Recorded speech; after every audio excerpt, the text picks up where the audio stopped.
I want to trust myself again or for the first time.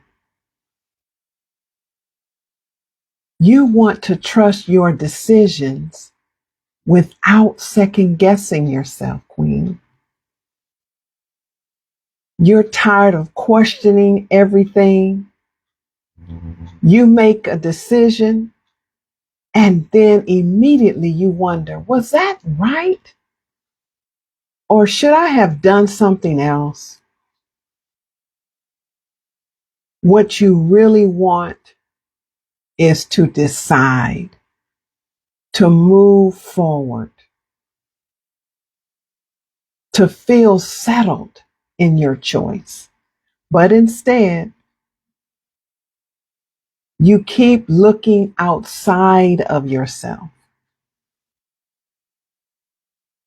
for reassurance, for confirmation, and for someone to validate what you already feel.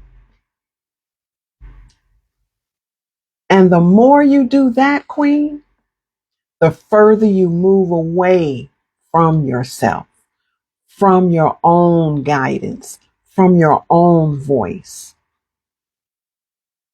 Self trust is built, and it's built through structure, not guessing.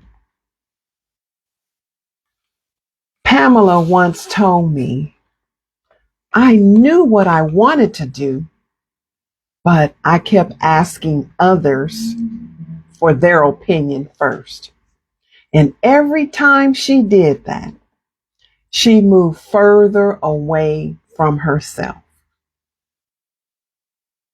You don't need to trust other people's opinions. You need to trust your own voice again. And the connection you're craving, Queen, it doesn't come from doing more. It comes from learning to return to yourself with structure. And this kind of shift happens when you begin reconnecting with yourself. It's the work I guide women through in the 6 Crown Living Method. And if you feel that, if you felt that, if that resonates with you, then you already know. Your next step is in the description. Peace.